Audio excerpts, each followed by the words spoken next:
যারা তোমরা দায়িত্ব পালন করছো তারা মুখে কথা বলবো না। পরিবেশ যেন এমন থমথমে থাকে, আপনারা এমন ভাবে বসে থাকবেন পাখি যেন মনে করে আপনাদেরকে পাথর, এভাবে বসে থাকবেন। আর আমি তাফসির মাহফিল করতে আসিনি। চাঁপাইনবাবগঞ্জ মানে তাফসির মাহফিল। আমি তাফসির মাহফিল বন্ধ করতে আসি, কোনোদিন করতে আসিনি। আর তাফসির মাহফিল বন্ধ করার জন্য আমি বই লিখেছি তাফসির কি মিথ্যা হতে পারে, মানে ওই বইয়ে যত তাফসির আছে সবই মিথ্যা। শুধু তাই না, আমি বলেছি এদেশের শতকরা 98 জন মুফাসসির মিথ্যুক, শতকরা 95 জন বক্তা মিথ্যুক, এ কথা আমি বলেছি। কোনো মায়ের বেটা দাঁড়ায় না কেন যে দেখি আপনি আমার মিথ্যে বের করেন তো দেখি। আর আমি বলছি 32 বছর থেকে আমি বক্তব্য দিচ্ছি। চাঁপাইনবাবগঞ্জ আমার জন্মভূমি, এখানে আমার কথা বলাতে কোনো দ্বিধা নেই। সেদিন বলে গেছিলাম চাঁপাইনবাবগঞ্জে আমার বক্তব্য বন্ধ হবে মানে কার এমন দুঃসাহস যে চাঁপাইনবাবগঞ্জ জেলাতে আমি আব্দুর রাজ্জাক বিন ইউসুফ আমার বক্তব্য বন্ধ করতে চাই। কেন বন্ধ করতে চাই? আমি তাকে চ্যালেঞ্জ করেছি, তার বাপকে চ্যালেঞ্জ করেছি, তার বংশকে চ্যালেঞ্জ করেছি, তার জাতিকে চ্যালেঞ্জ করেছি যে তার বংশে, তার বাপ, ও নিজে, তার জাতিতে কেউ মুখে বলবে যে 32 বছর আমি কোনোদিন অপ্রয়োজনীয় বাক্য বলিনি, এমন কে বক্তা আছে? দেখি কে আছে। এই যে আমি বলছি আমি আব্দুর রাজ্জাক বিন ইউসুফ চাঁপাইনবাবগঞ্জের মানুষ। এই যে আমি বলছি আমি আব্দুর রাজ্জাক বিন ইউসুফ 90 সাল থেকে মাঠে আছি। দীর্ঘ 32 বছর আমি কোনোদিন অপ্রয়োজনীয় কথা বলিনি। দীর্ঘ 32 বছর আমি কোনোদিন কেসা কাহিনী বলিনি, কোনোদিন না। দীর্ঘ 32 বছর আমি কোনোদিন দল মাঝাব নিয়ে কথা বলিনি। দীর্ঘ 32 বছর আমি কোনোদিন সরকার বিরোধী কোনো বক্তব্য দিইনি। দীর্ঘ 32 বছর আমি কোনোদিন আমার পরিচয় দিইনি। যখন আমাকে চাপ দিয়ে জিজ্ঞাসা করেছে বিজ্ঞাপন পোস্টারে কি লিখবো, তখন আমি বলেছি আমার নাম আব্দুর রাজ্জাক আর আমার বাপের নাম ইউসুফ, বাপ বেটা মিলে আব্দুর রাজ্জাক বিন ইউসুফ, এর চেয়ে বেশি কিছু বলিনি আমি। কেউ যদি প্রমাণ করতে পারে তাহলে আমি আর কোনোদিন বক্তব্য দিব না। দীর্ঘ 32 বছর আমি কোনোদিন মানুষের কাছে পথ খরচ পাথেও যায়নি। সারা দেশ জুড়ে, দেশ বিদেশ, সৌদি আরব, কুয়েত, কাতার, আরো যত আছে, দুবাই, আবুধাবি, মালয়েশিয়া, মালদ্বীপ, ইন্ডিয়া, যেখানে গেছে পৃথিবীর কোন মানুষ যদি বলে দিতে পারে আব্দুর রাজ্জাক সাহেব আমার কাছে একদিন পথ খরচ পাথেও চেয়েছিল, জিন্দেগিতে আর কোনোদিন বক্তব্য দেব না। এইভাবে একটু বলুক না যে বক্তব্য বন্ধ করতে চায়, ওই বলবে, না হলে তার বাপ বলবে, না হলে তার বংশ বলবে, না হলে তার জাতি বলবে। আমি চ্যালেঞ্জ করেছি আমার বক্তব্য বন্ধ হবে মানে চাঁপাইনবাবগঞ্জের মাটিতে আমার কেন বক্তব্য বন্ধ হবে? আমি আগে কথা বলবো, তারপর অন্য কেউ। চাঁপাইনবাবগঞ্জ আমার জন্মভূমি, এর মাটির সাথে আমি মিশে আছি। সম্মানিত দিনী ভাই বোন, রাসূল সাল্লাল্লাহু আলাইহি সাল্লামকে জিজ্ঞাসা করা হলো মানুষের জীবনে সবচেয়ে বড় কাজ কি, ভালো কাজ কি, এটা জিজ্ঞাসা। আল্লাহ রাসূল বললেন তুতিমুত্তাম ওয়া তাকরামুস সালাম আলা মান আরাফতা ওয়া মান লাম তারিফ। দুস্থ গরিব মানুষকে খেতে দিবা, এটাই হলো সবচেয়ে মানুষের জীবনে ভালো কাজ। গরিব মিসকিন, ফকির মিসকিনকে খেতে দিতে হবে, অসহায় মানুষের পাশে দাঁড়াতে হবে, এটা মানুষের জীবনে সবচেয়ে ভালো কাজ। দ্বিতীয় ভালো কাজ, যাকে চিনো তাকেও সালাম দিবা, যাকে চিনো না তাকেও সালাম দিবা। একদা রাসূল সাল্লাল্লাহু আলাইহি সাল্লাম বলছেন, পৃথিবীর মানুষ শুনে রেখো, আসাই লিল মাসাকিন, অসহায় দুস্থ গরিবের জন্য যে চেষ্টা করে, খাওয়ার ব্যবস্থা করে, ও একসাথে 3 নেকি পায়। এক, কাল মুজাহিদ, আল্লাহর পথে যুদ্ধ করে যত নেকি হয়, অসহায় মানুষকে খেতে দিলে তত নেকি হয়। 2, নিয়মিত প্রত্যেক রাতে তাহাজ্জুদ পড়ে যত নেকি হয়, ফকির মিসকিনকে খেতে দিলে তত নেকি হয়। 3, নিয়মিত নফল সিয়াম, রোজা, বৃহস্পতিবার, সোমবার, 13, 14, 15 চন্দ্রে, এইসব দিনে সিয়াম পালন করে যত নেকি হয়, দুস্থ গরিব ফকির মিসকিনকে খেতে দিলে তত নেকি হয়। রাসূল সাল্লাল্লাহু আলাইহি সাল্লাম বলছেন জান্নাতে কতগুলো ঘর আছে উন্নত মানের পদার্থ দিয়ে তৈরি, যার ভিতর থেকে বাহির দেখা যায়, বাহির থেকে ভিতর দেখা যায়। সাহাবীগণ বললেন লেমন হাজিহি, আল্লাহ রাসূল এত দামি ঘর কে পাবে? তখন আল্লাহ রাসূল বললেন মানে আতামাত্ত আমা, যে দুস্থ গরিব ফকির মিসকিনকে খেতে দেয় সে পাবে।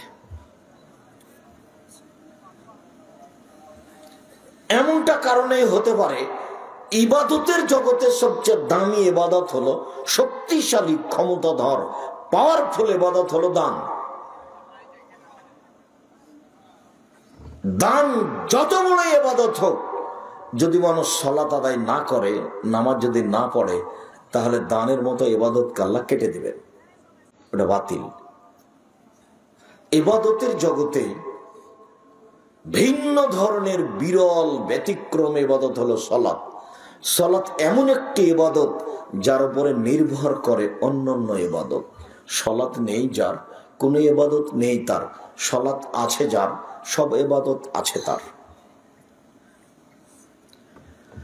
আনাস রাদিয়াল্লাহু তাআলা আনহু বলেন, রাসূল সাল্লাল্লাহু আলাইহি ওয়াসাল্লাম বলেছেন, আউয়ালু মা ইউহাসাবু বিহিল আবদু ইয়াউমাল কিয়ামাহ সালাহ।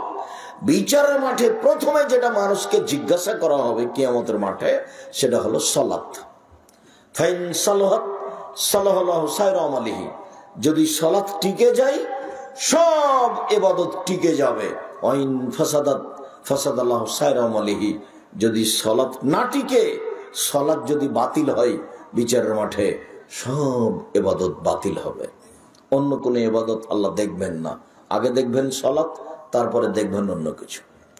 আমরা নামাজকে সালাত বলি এবং মানুষকে নামাজ বাদ দিয়ে সালাত বলতে বলি।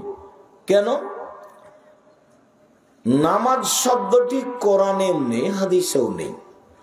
সালাত শব্দটি কোরআনেও আছে, হাদিসেও আছে। সিয়াম শব্দটি কোরআনেও আছে, হাদিসেও আছে। রোজা শব্দটি কোরআনেও নেই, হাদিসেও নেই। জাহান্নাম শব্দটি কোরআনেও আছে, হাদিসেও আছে। দোজখ শব্দটি কোরআনেও নেই, হাদিসেও নেই। জান্নাত শব্দটি কোরআনেও আছে, হাদিসেও আছে। বেহেশত শব্দটি কোরআনেও নেই, হাদিসেও নেই। আল্লাহ শব্দটি কোরআনেও আছে, হাদিসেও আছে। খোদা শব্দটি কোরআনেও নেই, হাদিসেও নেই। কিভাবে চলছে? চাঁপাইনবাবগঞ্জের ভাষাতে গায়ের জোরে চলছে,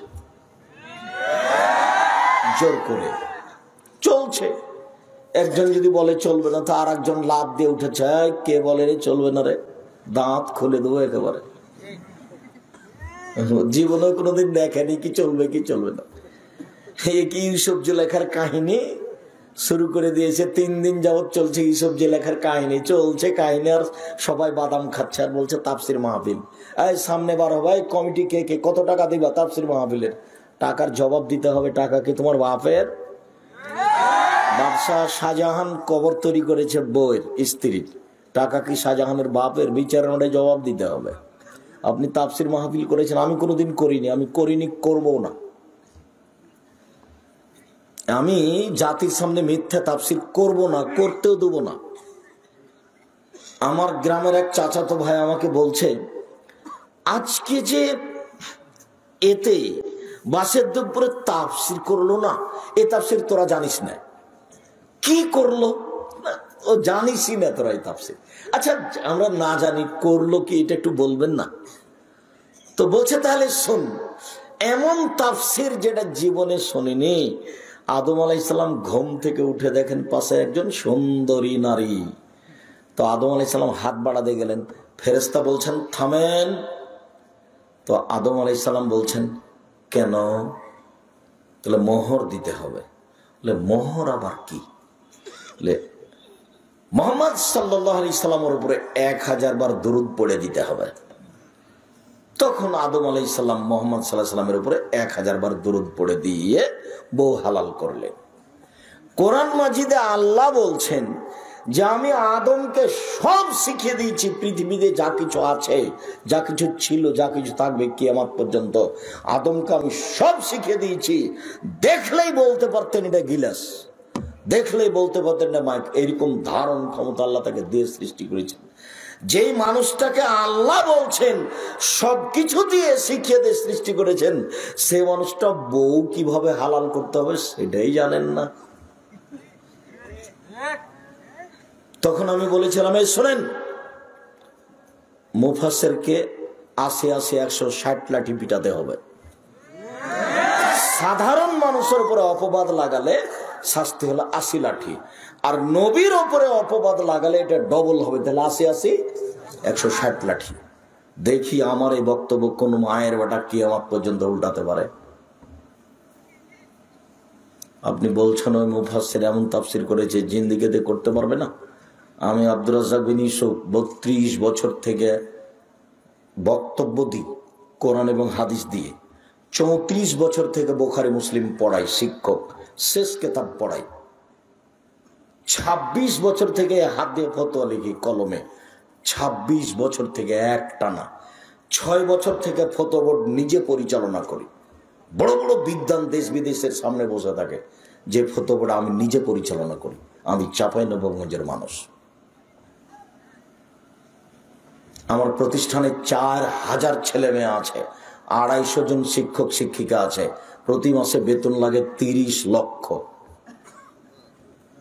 যেটা আপনার রাজশাহীতে আছে সেটা ২৬ বিঘা জমির উপরে, যেখানে একটা মসজিদ আছে ৯০% জমির উপরে, যার একতলাতে ৩,০০০ মানুষ সালাত আদায় করতে পারে। যেটা জামিয়া সালাফিয়া রূপগঞ্জ নারায়ণগঞ্জ ঢাকা, সেটা ৫১ বিঘা জমির উপরে, সেখানে একটা মসজিদ তৈরি শুরু হয়েছে ২০০ শতক জমির উপরে, যে মসজিদের একতলাতে ১০,০০০ মানুষ সালাত আদায় করতে পারবে। আলহামদুলিল্লাহ জামিয়া সালাফিয়া একটা মহিলা শাখা গড়তে যাচ্ছে আপনার রাজশাহী তানোর, রাজশাহী গোদাগাড়ি থানা, ৪০ বিঘে জমির উপরে। যে জমির দাতারা আমার পাশে বসে আছেন, জমি সম্পূর্ণ নেবরার সামনে লিখে দেওয়া হয়েছে, ৪০ বিঘা জমির উপরে একটা মহিলা শাখা গড়বে, জমি রেডি আলহামদুলিল্লাহ। জামিয়া সালাফিয়া তেঘরা বিরল দিনাজপুর ১৮ বিঘা জমির উপরে অবস্থান করে। আমি চাঁপাইনবাবগঞ্জের সাধারণ মানুষ, একেবারে আপনার মতোই পল্লী গ্রামে বাড়ি, বাড়ি থেকে দৌড় দিয়ে গ্রামে নদীতে গিয়ে লাফ দিয়ে পড়তাম। এটা হলো আমার ছোট জীবনের অবস্থা। বাড়ি থেকে বের হয়ে গ্রামের পাড়ার সবাই মিলে ঘাস কাটতাম, নদীতে সাঁতার দিলে আমার আগে কেউ যেতে পারতেন, এটা আমার খেয়াল ছিল, কে যেন আমার আগে যেতে না পারে। ঘাস কাটলে কে যেন আমার চেয়ে বেশি কাটতে না পারে। হাডুডু খেলালে আমার থেকে যেন কেউ বেশি খেলতে না পারে, কেউ যেন আটকাতে না পারে। সবসময় আমি আগে থাকবো, এটা আমার মাথায় কাজ করত। আলহামদুলিল্লাহ আল্লাহ আমাকে ওইভাবেই রেখে দিয়েছেন। কোনোদিন কোনো মানুষের পয়সার দিকে আমাকে তাকানো লাগেনি। সেক্রেটারি সভাপতি মসজিদকে আমি উঠাই আর বসাই। কোনো দিন দেশ বিদেশে বক্তব্য দিচ্ছি, কে আমাকে নিয়ে গেল, কে আমাকে টাকা খরচ দিবে, রাস্তা খরচ, ওকে হিসাব করে আমাকে একটা বাক্য বলা লাগেনি। ওকে আমি টাকা দিই, ও আমাকে কি দিবে? আমার মুখের উপরে সাহস করে কোনো কথা বলবে, এরকম সভাপতি সেক্রেটারি এদেশে নাই। ওটা আমি মাথাতেই রাখি না। আর হাদিস কোরআন বলার ব্যাপারে আমার এত বুকে বল যে আপনাকে আমি হিসাব দিতে পারি না। তবে আমি মানুষ, আমি বলেছি, আমি যেটা বলছি, আম গাছে জাম ধরতে পারে ধরে না, অমাবস্যা রাতে চাঁদ উঠতে পারে উঠে না, সিংহের ছিদ্র দিয়ে লাঙ্গলের ফল ঢুকতে পারে ঢোকে না, সিংহের ছিদ্র দিয়ে লাঙ্গলের ফল ঢুকে যেতে পারে, আম গাছে জাম ধরে যেতে পারে, অমাবস্যার রাতে চাঁদ উঠে যেতে পারে, এগুলো ঘটে যেতে পারে। আমি যা বলেছি বলছি, এতে সন্দেহ আছে বলে কিয়ামত পর্যন্ত চেষ্টা করলে এর ভিতরে সরিষা ঢোকানো যাবে না। তবে আমি মানুষ, সম্মানিত দিনী ভাই বোন, যার কারণে আমার একটা সাহস থাকে। যারা দিনী বৈঠক করে, মহিলারা দিনী বোন, আমি তাদেরকে অনুরোধ করি, দেখো যার পাল্লাতে পড়েছ তোমাকে ভুল পথে নিয়ে গেছে। আমি আব্দুর রাজ্জাক বিন ইউসুফ, আমি তোমার দেশীয় ভাই, আমি তোমার বাড়ির মানুষ, আমি চাঁপাইনবাবগঞ্জের মানুষ, তুমি চাঁপাইনবাবগঞ্জের মহিলা, তুমি আমার সাথে পরামর্শ করে দিন প্রচার করো। তোমার নেতা তোমাকে ভুল পথে নিয়ে গেছে, তোমার নেতা তোমাকে বলেছে মাগরিবের পরে 6 রাকাত সালাত আদায় করতে হয়, সালাতুল আওয়াবিন, এটা বিদআত, এটা হারাম। কিয়ামত পর্যন্ত তোমার নেতা কেন, তোমার জাতি প্রমাণ করতে পারবে না। তুমি বলেছো মহিলা বৈঠকে বুবু নামাজে যখন দাঁড়াবে বুবু তো দুই পায়ের গোড়ালি জমা করে দাঁড়ায় বুবু, যদি দুই পা ফাঁক রাখো বুবু তাহলে লজ্জা স্থানের যোগাযোগ বুবু মাটির সাথে হবে, মাটি অভিশাপ করবে। বুবুর সব কথাই নাকি বুখারীতে আছে।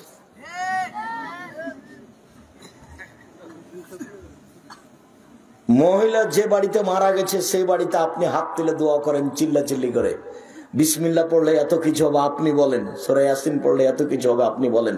আমি বলছি আপনার শতকরা আমার তদন্তে ৭০% মিথ্যা কথা আছে। আপনি ওখান থেকে ফিরে আসেন, মহিলা বৈঠক আপনি ত্যাগ করেন, বাড়িতে বসে শুধু মহিলা বৈঠক হবে। এই থানা ওই থানা যায়েন না, কিয়ামত পর্যন্ত সময় থাকলো এই থানার মহিলা ওই থানায় গিয়ে বক্তব্য দিবে, এর প্রমাণ কিয়ামত পর্যন্ত হবে না। কাজেই তোমার নেতাই তোমাকে ভুল পথে লেগে গেছে। আমি আব্দুর রাজ্জাক বিন ইউসুফ তোমার ঘরের মানুষ, তোমার বাড়ির মানুষ, তোমার দিনী ভাই। আমার বাড়ি চাঁপাইনবাবগঞ্জ। পুরো চাঁপাইনবাবগঞ্জ জেলাতে যত মহিলা পুরুষ আছে সবাইকে আমি আন্তরিকভাবে অনুরোধ জানিয়ে বলছি, আমি আপনার দিনী ভাই, আপনি আমার কাছে আশ্রয় নেন দিনের ব্যাপারে, আপনাকে আমি সঠিক উত্তর দিব ইনশাল্লাহ। জাতির যদি রাস্তাঘাট করে দিতে না পারি, জাতির যদি স্কুল কলেজ করে দিতে না পারি, জাতিকে চূড়ান্ত সঠিক ধর্ম দিতে পারবো ইনশাল্লাহ। ধর্মের ব্যাপারে জাতিকে ফাঁকি দিয়ে আমি আব্দুর রাজ্জাক বিন ইউসুফ পরকাল হারাতে রাজি নই। তুমি তো মহিলা মানুষ, বৈঠক করো, এ দেখো দো খাতমুল কোরআন 32 বছর থেকে বলছি এটা মিথ্যা, মানুষের বানানো দোয়া। তুমি কোরআন মাজিদের এসব কথা বলো, তুমি কি বুঝো? তোমার নেতা কি বুঝে? দেখো তাফসির কি মিথ্যা হতে পারে? বইয়ে সব মিথ্যা তাফসির লেখা আছে, যা তাফসির আছে সবই মিথ্যা। ইউসুফ জুলাইখার কাহিনী, ইউসুফের সাথে জুলাইখার বিবাহ হয়নি, ইউসুফ জুলাইখার প্রেমে পড়েননি, জুলাইখার জোর করে এটা করে গেছে। দাউদ আলাইহিস সালাম কোনো মহিলার প্রতি আসক্ত হননি, আইয়ুব আলাইহিস সালামের শরীরে পোকা হয়নি, আইয়ুব আলাইহিস সালামের স্ত্রী কারোর সাথে ধরা পড়েননি, সব মিথ্যা কথা। দেখেন 1 পৃষ্ঠা দোয়া খাতমুল কোরআন, সম্পূর্ণ দোয়াই মিথ্যা। একটা বাক্য যদি সত্য হয় আমি জাতির সামনে বক্তব্য দিব না, জাতির সামনে বক্তব্য দিব না। সম্মানিত দিনী ভাই বোন, উপস্থিত বৈঠকের মুসলিম বোন, এর মধ্যে 2-3টা কথা বললাম আপনাকে লক্ষ্য করে। সালাত এমন একটি ইবাদত যার উপরে নির্ভর করে অন্যান্য ইবাদত। আবু হুরায়রা রাদিয়াল্লাহু তাআলা আনহু বলেন, রাসূল সাল্লাল্লাহু আলাইহি সাল্লাম বলেছেন, as-salatu salasatu aslasin, সালাত 3 ভাগে বিভক্ত। at-tuhur solution, ওযু হলো 3 ভাগের 1 ভাগ, আর রুকু সলিউশন, রুকু হলো 3 ভাগের 1 ভাগ, আর সুজুদ সলিউশন, সিজদা হলো 3 ভাগের 1 ভাগ।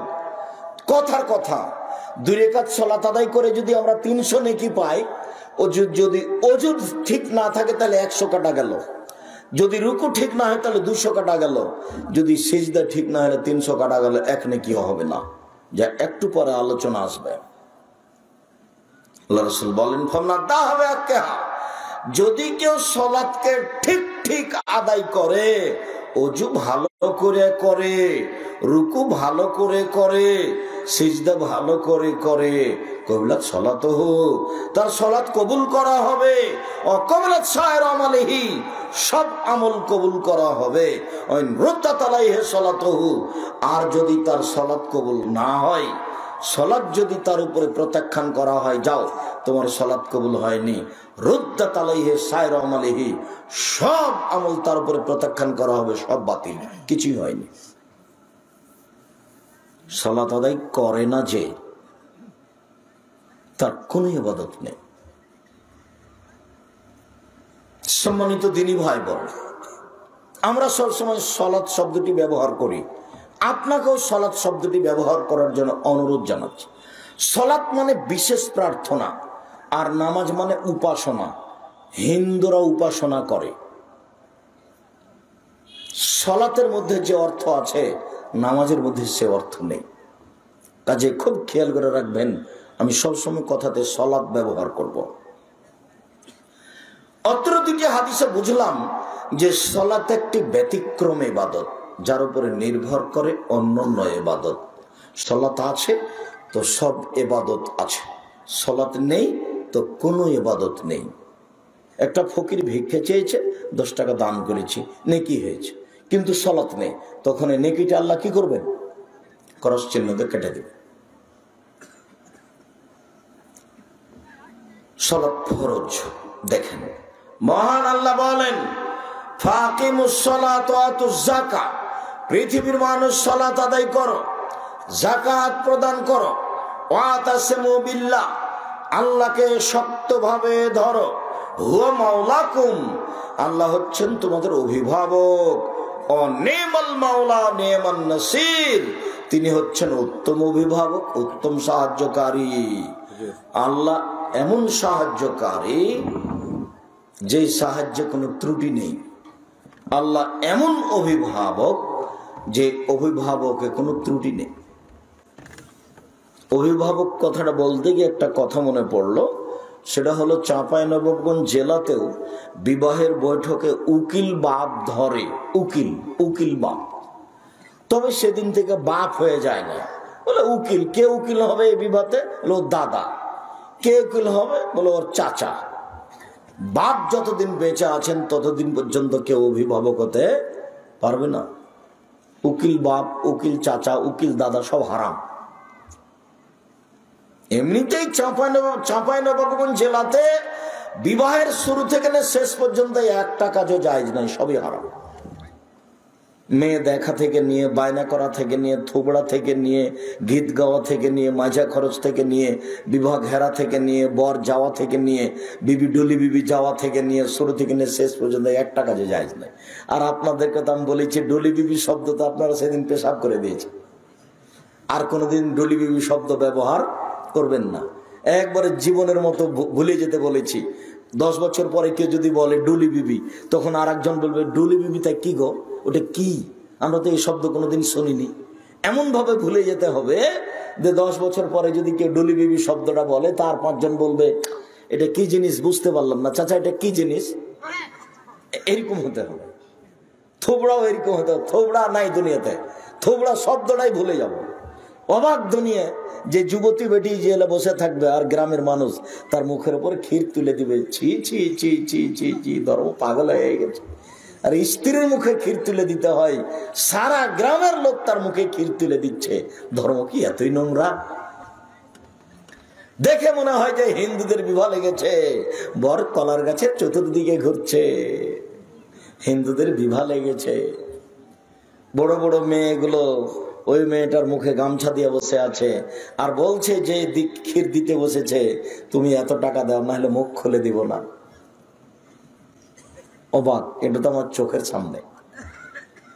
থোবড়া চিরদিনের জন্য হারাম চাঁপাইনবাবগঞ্জের মাটিতে, ডলি বিবি চিরদিনের জন্য হারাম চাঁপাইনবাবগঞ্জের মাটিতে, কোনো দিন হবে না। ক্ষীর কাঁচি চিরদিনের জন্য হারাম, ব্যবহার আম আটা চিরদিনের জন্য হারাম। শ্বশুরকে জামাইকে কে আপনার ফার্নিচার খাটখাটলা চকি বাক্স দিতে হবে, চিরদিনের জন্য হারাম। এবারে চিরদিনের জন্য হারাম। কেউ যদি খাটখাটলা ফার্নিচার কিনে শ্বশুর, তাহলে তোমরা গ্রামবাসী বলবা ছি ছি ছি ছি, নাউজুবিল্লাহ, একটা হারাম কাজ করেছেন, ছি ছি ছি ছি। চাচা কি করেছেন আপনি? ওটা কিন্তু আমরা আগুন দিয়ে জ্বালিয়ে দেব। আব্দুর সাহেব বলে গেছে,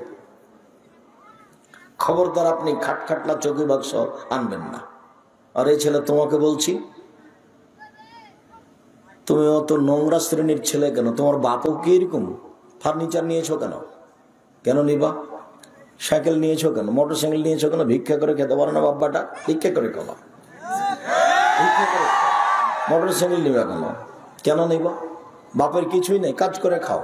আমি ভিক্ষা করে খেতে বলিনি, আমি বলেছি কাজ করে খাও। যদি কাজ না পাও তো ভিক্ষা করে খাও, শ্বশুরের কাছে কিছু নিবা না। যৌতুক চিরদিনের জন্য হারাম। মহান আল্লাহ বলেন,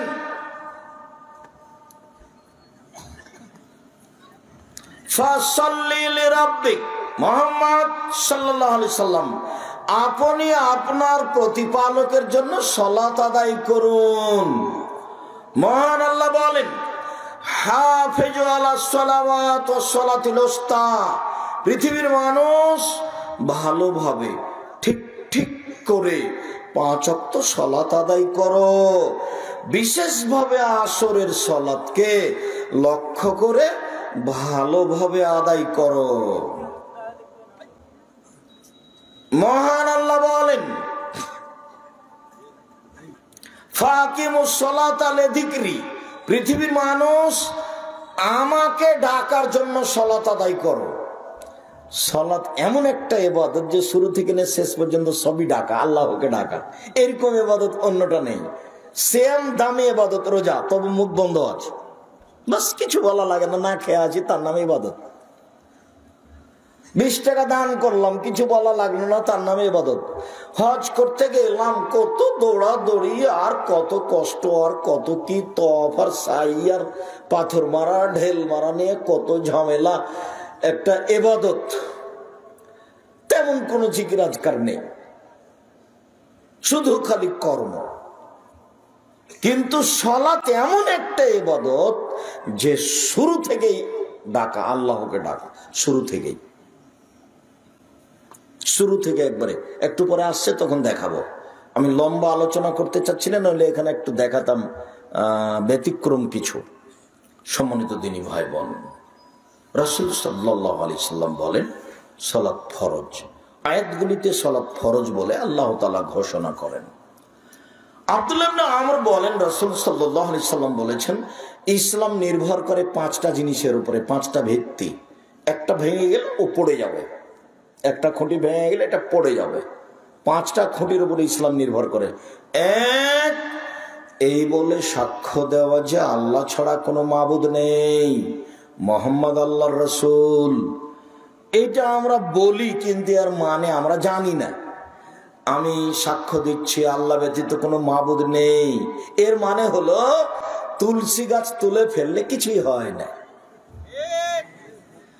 আমি সাক্ষ্য দিচ্ছি আল্লাহ ছাড়া কোনো মাবুদ নেই, এর মানে হলো যে আমি কথা বলছি টিকটিকি টিকটিক করে ঠিক বলেছে, ওটা মিথ্যা কথা, কিছুই না।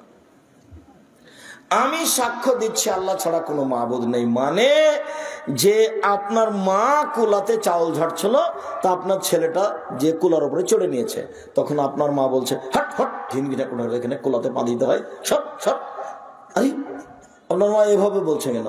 ভাইয়া সরো, ভাইয়া একটু সরো, কাজটা করতে দাও, এটা বলবে। তো কুলাতে পা দিতে হয় এই কথা বললো কেন? কুলার উপরে চড়ে থাক, বলবেন আপনি যে এবার তুই চড়ে থাকতো তো দাদির কুলার উপরে চড়ে থাক, নামবি না। আমি সাক্ষ্য দিচ্ছি আল্লাহ ছাড়া কোনো মাবুদ নেই, এর মানে হলো কুলাতে চড়ে থাকলে কিছুই হয় না, গরুকে লাথি মারলে কিছু হয় না, চুলার ওকে পা লেগে গেলে কিছুই হয় না, ভাতের পাতিলে পা লাগলে কিছুই হয় না, ফরজ গোসল না করে সিম ছিঁড়লে বেগুন তুললে কিছুই হয় না।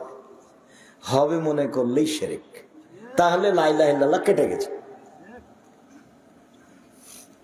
সন্ধ্যার সময় ঘরে বাতি জ্বালাতে হবে, জ্বালালেই শিরক হবে, তখন লা ইলাহা ইল্লাল্লাহ কেটে গেছে। এদেশে একটা বই পাওয়া যায়, কে বড় ক্ষতিগ্রস্ত, আব্দুর রাজ্জাক বিন ইউসুফ। মন খারাপ করে কোনো লাভ নাই। আমি যেটা লিখেছি কলম মুখ মিডিয়া, আমি জাতির সামনে 100 পেশ করার চেষ্টা করেছি। আমি আপনার গ্রামের মানুষ, এ কথাই ঠিক, আমি আপনার জেলার মানুষ, এ কথাই ঠিক। তবে আপনি মনে রাখবেন, আমি আব্দুর রাজ্জাক বিন ইউসুফ জাতিকে দিন ধর্ম প্রচার করতে ঘাটতি করিনি, মুখে কলমে মিডিয়াই। এই যে মুখ, এই যে সামনে মিডিয়া, যে একটু পরে বই পুস্তক আসবে, তার একটা বইয়ের নাম হলো কে বড় ক্ষতিগ্রস্ত। ওতে লম্বা আলোচনা আছে শিরকের, তার মধ্যে জন্ম দিবসও আছে, মৃত্যু দিবসও আছে, তার মধ্যে দিবস আছে, দিবসই শিরক। আমাকে বলছে আব্দুর রাজ্জাক সাহেব, আমি তেমন কিছু করব না, একটু খালি খানা পানি করবো। তা বলছে আপনার ছেলের যেদিন জন্মেছে তার আগের দিন করেন না? তাহলে ভাই মিঠা লাগে না যে, এই জন্যই শিরক। এতে আপনার স্বাদ কেন? কেন এতে স্বাদ? এর নাম শিরক। এদেশে অনেক শিরক। আমি সাক্ষ্য দিচ্ছি আল্লাহ ছাড়া কোনো মাবুদ নেই। 2, একামিস সালাত, সালাত আদায় করতে হবে। 3, এটা যাকাত দিতে হবে। 4, সমে রমজান, রমজান মাসে সিয়াম পালন করতে হবে। 5, হজ করতে হবে। এই 5টা বিধান ফরজ।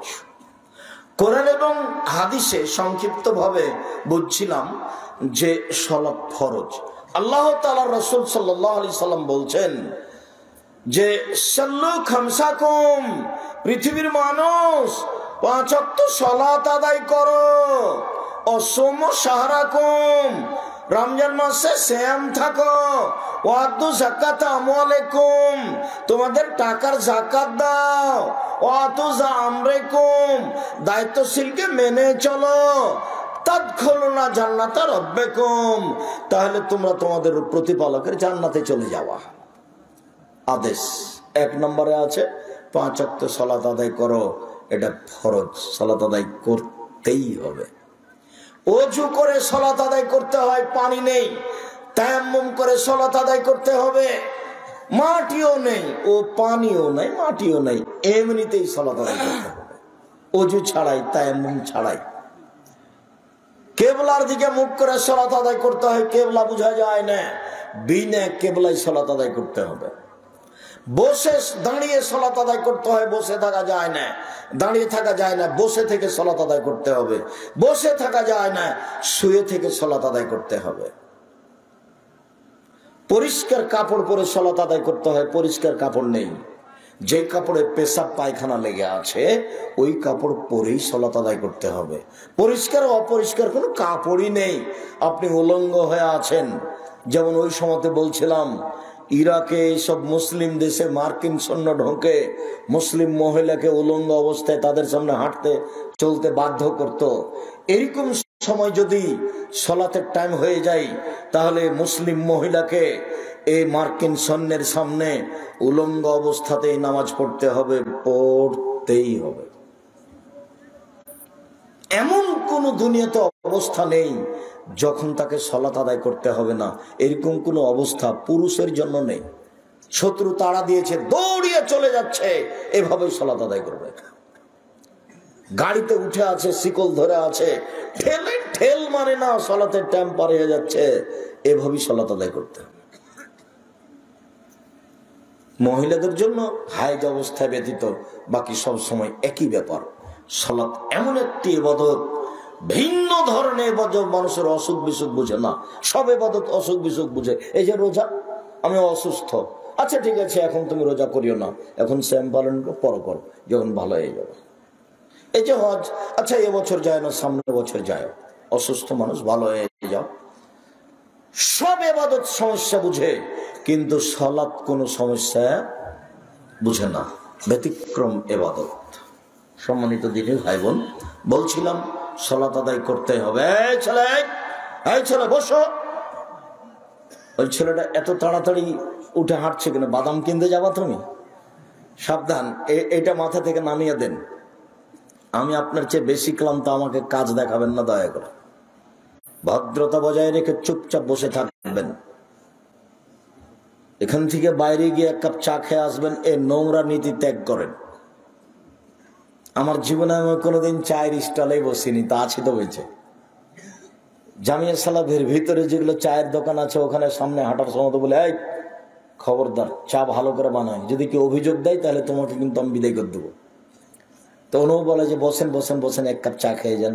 না, ওটা হবে না, আমার জীবনে আমি কোনোদিন চায়ের স্টলে বসিনি। আমার মা বাড়ি থেকে বিদায় করার সময় তো বলতো, প্রাইভেট পড়ায় না, দোকানে বসিও না, কারোর সাথে বন্ধুতালি করিও না, মানুষের বাড়িতে দাওয়াত খায়ও না। ছাত্র জীবনে দাওয়াত খেতাম না, এখন তো খাওয়াই লাগে, এখন ওই 3টা বহাল আছে। বাড়ি থেকে বের হওয়ার সময় তো আমার মা এভাবে বলতেন। পড়তে পাঠানোর ব্যাপারে আমার মা খুব শক্ত, খুব কঠোর ছিলেন। কোনো কথা মানা হবে না, প্রতিষ্ঠানে যেতে হবে, হলো কথা, যতই সমস্যা হোক। সম্মানিত দিনী ভাই বোন, বলছিলাম সালাত এমন একটা ইবাদত, যে কোনো অবস্থায় আপনাকে আদায় করতে হবে। বুঝলাম সালাত আদায় করতেই হবে। এবার বুঝি সালাত আদায় করে না যারা, তারা কেমন। রাসূল সাল্লাল্লাহু আলাইহি সাল্লাম বলেন, মান তারাকা সালাতা মুতাআম্মিদান ফাকাদ কাফারা। কে যদি ইচ্ছাকৃত সালাত ছেড়ে দেয় তাহলে কাফের হয়ে গেছে। বুরাইদা রাদিয়াল্লাহু তাআলা আনহু বলেন, রাসূল সাল্লাল্লাহু আলাইহি সাল্লাম বলেছেন, বাইরে লাভ দেওয়া বেনাল কুফরে তারকুস সালাহ, মুসলমান এবং কাফের মধ্যে পার্থক্য হচ্ছে সালাত ছেড়ে দেওয়া। যে সালাত আদায় করে সে মুসলমান, যে সালাত আদায় করে না সে কাফের।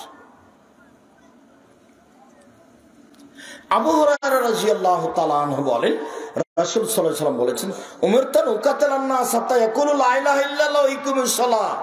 আল্লাহ নবী বলছেন, আমাকে আদেশ করা হয়েছে আমি মানুষকে লা ইলাহা ইল্লাল্লাহ বলতে বলবো আর সালাত আদায় করতে বলবো। প্রয়োজনে পিটিয়ে মারবো, না হয় মরবো, পিটিয়ে সালাত আদায় করাবো ওকে। এ কথা আল্লাহ নবী বলছে, পিটিয়ে। আল্লাহ রাসূল বলছেন, মৌরা ওলাদাকুম বিসসালাত ওয়াহুম আবনাউ সিনিনা, তোমরা তোমাদের ছেলে মেয়েকে সালাত আদায় করতে বলো যখন ছেলে মেয়ের বয়স 7 বছর। ওয়াজরিবহুম আলাইহা ওয়াহুম আবনাউ সিনিনা, পিটিয়ে সালাত আদায় করাও যখন ছেলে মেয়ের বয়স 10 বছর। 15 বছর হয়ে গেছে, ছেলে মেয়ে নামাজ পড়ে না, তখনও বাপ বেঁচে আছে, এ কথা মিথ্যে। ওটা বাপ নয়, ওটা হলো সৎ বাপ। ওটা বাপ নয়, হলো চাচা। ওটা বাপ হলে এই কাজ করতো না। এই যে আমি বললাম এটা ওর বাপ নেই, দেখি কোন যুবক কে আছে এমন কোন মুরব্বী আমাকে কাছে প্রমাণ করতে পারে আমি তার বাপ। বাপ নেই বলে এই যে আমি তার বাপ, আমি আপনাকে না করে দিলাম। কিসের ভিত্তিতে আপনি হ্যাঁ করবেন দেখি? 10 বছর হলে ছেলেকে পিটিয়ে সালাত আদায় করাতে হবে, তার নাম বাপ। আর তোমাকে তো বলেছি সেদিন, বলেছি তোমার মা নয়, এটা তোমার খালা। তোমার মা যদি হয় এটা তো তোমার বোন। এখানে ক্লাস 10-এ পড়ে, দেখো পাঞ্জার চুল নিয়ে এখানে দাঁড়িয়ে আছে তোমার মায়ের পাশে, আর তোমার মা ছোট ব্লাউজ পরে আছে, পেট দেখা যায়, পিঠ দেখা যায়, এগুলো সব ফ্রি। মোহর দেয় তোমার বাপ আর জাতি, এগুলো ভোগ করবে, এটা কথা হলো? তোমার মার স্বভাব কেন এমন? আল্লাহ রাসূল বলছেন, মারা তো আওরা, মহিলা হচ্ছে গোটাটাই ঢেকে রাখা, গোটা পুরো অঙ্গটাই ঢেকে রাখতে হবে, তার নাম মহিলা। রাসূল সাল্লাল্লাহু আলাইহি সাল্লাম বলছেন, শোনো, লা তুবাসসিরুল মারাতাল মারাতা, একজন মহিলা আর একজন মহিলার গায়ে হাত লাগাতে পারে না। কেন? যদি লাগাই তাহলে তার শরীরটা নরম না শক্ত, বুঝবে। ফাতানা থালে যাও জেহা কেন ইয়ানজুরু ইলাইহা, তখন নরম হলে তার স্বামীকে বলবে, খালেদার শরীরটা এত নরম। তখন ওর স্বামী অন্তরের চোখে তাকে দেখবে। একটা মহিলাকে অন্তরের চোখে দেখা হারাম। সেখানে তোমার মার পেট দেখা যায়, পিঠ দেখা যায়, ছোট ব্লাউজ পরে সারাদিন বাড়িতে কাজ করে, গোটাই গ্রাম নাকি চাচা আর ভাই, তাই পর্দা করা লাগে না। এ ওর বাড়িতে যায়, এ ওর বাড়িতে আসে। আমি আমার চাচারাকে দেখেছি আমাদের বাড়িতে বলতো সালাম নেই, বলতো আব্দুর রাজ্জাক আছো গো, এ বলে ঢুকে যাচ্ছে। এটা হারাম নীতি। কি বলে ঢুকতে হবে?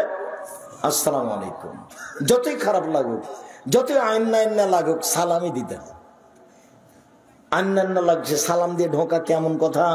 আসসালামু আলাইকুম এভাবে বলবো কেন? বলবো আব্দুর রাজ্জাক তোমার মা আছে, তোমার বাপ আছে বলে ঢুকবো?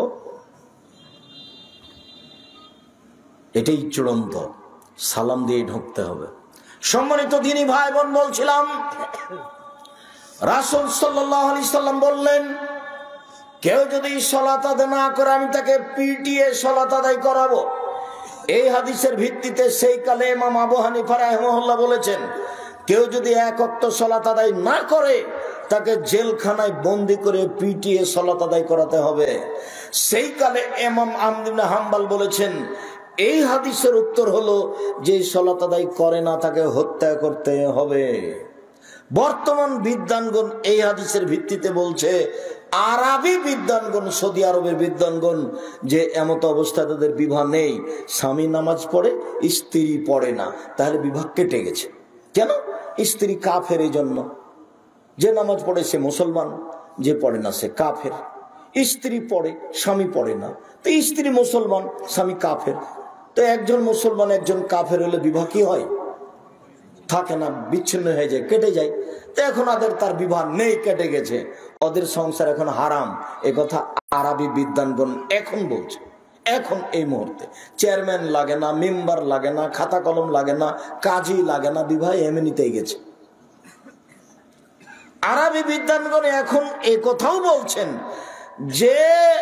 যে নামাজ পড়ে না ওকে হিন্দুদের শ্মশান ঘাটে ফেলতে হবে, মুসলমানের কবরে তার কবর হবে না, কবরস্থানে তার কবর হবে না। তাহলে নামাজ না পড়াটা, সালাত আদায় না করাটা কত বড় ইবাদত। উপস্থিত বৈঠকের দিনী মুসলিম বোন, উপস্থিত বৈঠকের দিনী মুসলিম ভাই বলেন ইনশাআল্লাহ আজ থেকে সালাত আদায় করব ইনশাআল্লাহ। অত ফুর্তিতে বুঝতে পারলাম না। ইনশাআল্লাহ বলেন, ইনশাআল্লাহ সালাত আদায় করব। সালাত আদায় না করে আপনি কি করবেন? আমার দাদি খুব শক্ত ছিল সালাত আদায়ের ব্যাপারে। আজান হয়ে গেছে, কাজ বাদ দিয়ে সালাত আদায় করতে যেতে হবে। আমার মা বলতেন, আমি নতুন বই এসেছি, আমার মায়ের কথা, নতুন বই এসেছি তো আমাকে ঘর লেপতে দিয়েছে, তো আমি ঘর লেপছি, লেপা তো আমরা সবাই বুঝি, ঘর লেপছি, তো আজান হয়ে গেছে। তখন আমার দাদি বলেছেন, এই করো, ওই হাত ধুয়ে নিয়ে নামাজ পড়ে নিয়ে বাকিটা লেপো। তখন আমার মা বলেছে, আর দুবার হাত ঘুরে নিত হয়ে যাও, শেষ করে নিয়ে হাত ধুই যেমন। এই কথা বলা, আমার দাদি দড়িয়ে এসে একবারে পিঠের উপরে কয়েক কিল। হ্যাঁ, আমি বলছি নামাজ পড়তে আর তুই বলছিস যে দুবার হাত ঘুরিয়ে নি, তোর তো সাহসে অবাক হয়ে গেল। ধান ভিজা যাচ্ছে গলিতে, বৃষ্টি হচ্ছে, তো এখন আজান হয়ে গেছে, আমার দাদি ধান উঠাতে দেবে না, ওই যে ধান ভেসে চলে যায়, যে ভিজেছে সেই শুকাবে, আগে সালাত নামাজ তারপরে ধান উঠাতে হবে। খুব শক্ত কঠোর মহিলা ছিলেন সালাতের উপরে। তো তুমি পড়ো না কেন? তোমার মা খারাপ এই জন্য। তুমি পড়ো না কেন? তোমার বাপ খারাপ এই জন্য। তোমার মা তোমার বাপের সংসারে এসেছে, ছেলে মেয়ে হয়ে গেছে, নিজেই বুঝতে পারেনি মা কাকে বলে। তোমার মাও যেমন তোমার বাপও তেমন। এটা জীবন হলো কুকুর শ্রীগালের মতো, গরু ছাগল খায় হাগে দিন কাটায়, কুকুর শ্রীগালও তাই। এমনি দিন আসছে যাচ্ছে, ওই যে বর্ডার 0 পয়েন্টে যাচ্ছে, এই করছে, ঘুরে চলে আসছে, হাঁকছে, খাচ্ছে, চলে আসছে। এটা জীবন কুকুর শ্রীগালের মতো। বুঝেও বুঝে না ওরা, অন্তর আছে বুঝে না, দেখেও দেখে না ওরা, চক্ষু আছে দেখে না, শুনেও শুনে না ওরা, কান আছে শুনে না। উলায়েকা কাল আনাম, তারা পশু প্রাণীর মতো, তারা গরু ছাগলের মতো, তারা কুকুর শ্রেণীর মতো, বালু মাজার বরং তার চেয়ে খারাপ। আল্লাহ বলছেন এ কথা, যেগুলো জীবন হলো গরু ছাগলের মতো, কুকুর শ্রেণীর মতো, যার বিবেচনা নেই, যার হালাল হারাম নেই, যার ইবাদত নেই, যার সালাত নেই, যার আল্লাহ বলা নেই, যার কোরআন তেলাওয়াত নেই, কিছুই নেই, এমনি দিন কাটে। সম্মানিত দিনী ভাই বোন, সালাত আদায় না করলেও কাফের হয়ে যায়, এই কথা বলা হলো হাদিসে। তাতে বিদ্বানগণ ইমাম আবু হানিফা বলেছেন সালাত আদায় না করলে তাকে জেলখানায় বন্দি করে পিটিয়ে সালাত আদায় করাতে হবে। তাতে ইমাম আহমদ ইবনে হাম্বল বলেছেন ওকে জবে করতে হবে। তাতে আরবি বিদ্বানগণ বলছেন সালাত আদায় না করলেও মুসলমান থাকে না। যদি স্বামী স্ত্রী হয় তাহলে বিবাহ বিচ্ছিন্ন হয়ে গেছে। ও যদি মারা যায় তাহলে হিন্দুদের শ্মশান ঘাটে ফেলতে হবে, ওকে মুসলমানের কবরস্থানে দেওয়া যাবে না। আপাতত এইভাবে বুঝলাম। আব্দুর রাজ্জাক সাহেব, আপনি কি বলেন? আমরা আলিতে সম্পত্তিকে লিখছি সালাত আদায় করে না, যে সে অস্বীকার করে না, শয়তানি করে পড়ে না, শয়তানি করে পড়ে না, বলছে পড়বো, একদিন যায় 7 দিন যায় না। এ হলো মহাপাপী, এ হলো মহাপাপী। সংসার বিচ্ছিন্ন হয়েছে এ কথা আমরা বলি না। এই ছেলে, পাশ থেকে যেন কোনো ছেলে না ওঠে, আপনি আমাকে এই নোংরামি দেখাবেন না কিছুক্ষণ সময়। কালকে কোথায় যেন ছিলাম, সিরাজগঞ্জ, শুরু থেকে শেষ পর্যন্ত একটা লোককে আমি উঠতে দেখিনি, একটা লোককে। ওরা তাফসির মাহফিল করে না, ওরা বাদাম খায় না বক্তব্য চলাকালীন। আর আমাদের স্বভাব খারাপ, আমরা বক্তব্য চলে, তাফসির ইসুফ জুলেখার মিথ্যা কাহিনী চলে, বাদাম খাই, গল্প করি, তার নাম বক্তব্য। তারপর 2-3 ঘন্টা পরে হুজুর বলে যে তাফসির করলাম, আজকে তো শেষ তো হলো না, আরো 2 ঘন্টা লাগবে, এভাবে বলে না। আর একবার এসে 2 দিন লাগবে। জীবনে যা বলেছে কোনো তাফসিরের সাথে মিলাতে পারবেন না, একটা মিলাতে পারবেন না। এমনি বলেছে, ভোকাস কোম্পানি, একেবারে ফালতু। আমি আপনার গ্রামের মানুষ, আমি গ্রামের মানুষ হিসেবে বউকে খুব সাহস নিয়ে কথা বলছি, কথার হবে না। আমি আব্দুর রাজ্জাক বিন ইউসুফ, 32 বছর থেকে মাঠে আছি, তবে আমি মানুষ। সম্মানিত দিনী ভাই বোন, আমরা এবার সংক্ষিপ্ত বুঝি। যারা সালাত আদায় করে কিন্তু রাসূলের পদ্ধতিতে করে না তারা কেমন? যারা রাসূলের পদ্ধতিতে করে না তারা জাহান্নামে যাবে। আল্লাহ তাআলা বলেন ফাওয়াইলুল লিল মুসাল্লিন আল্লাযীনা হুম সালাতিহিম সাহুন। যারা ঠিক ঠিক সালাত আদায় করে না, যারা নিয়ম মতো সালাত আদায় করে না, তারা ওয়াইল নামক জাহান্নামে যাবে সুনিশ্চিত।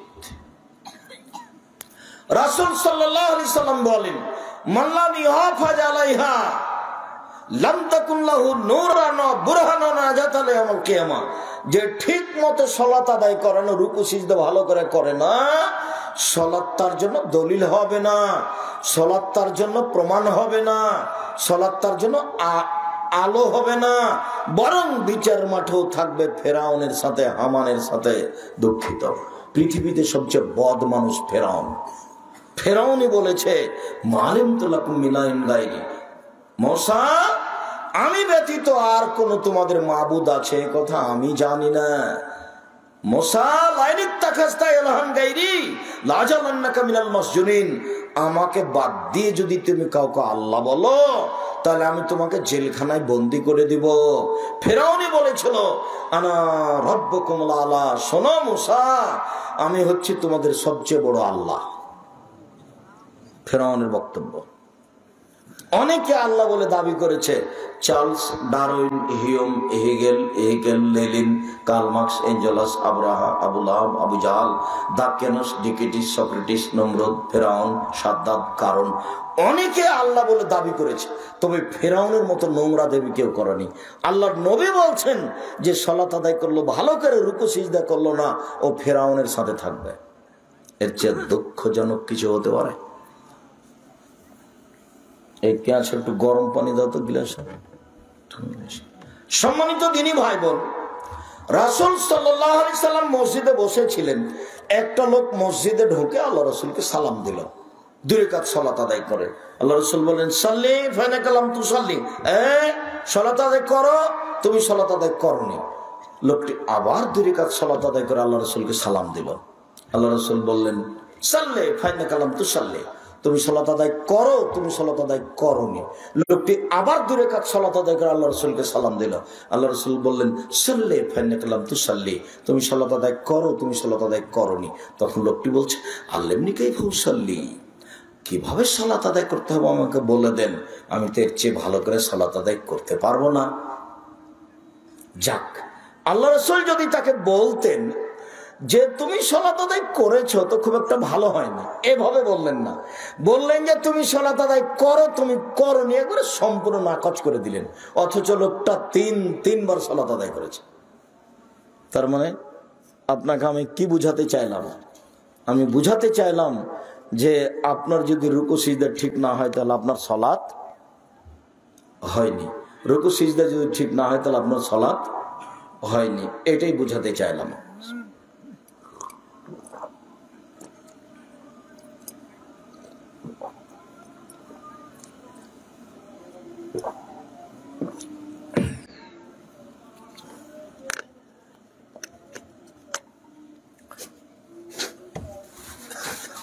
আর আরেকটা কথা মনে রাখবেন, কণ্ঠস্বরে বক্তব্য জায়েজ না।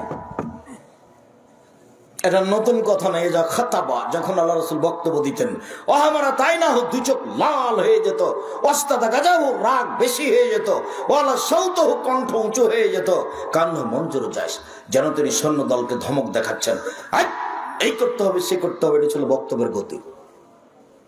আর সুর করলে অনেক অপ্রয়োজনীয় কথা মিলাতে হবে, নাহলে সুর টিকবে না।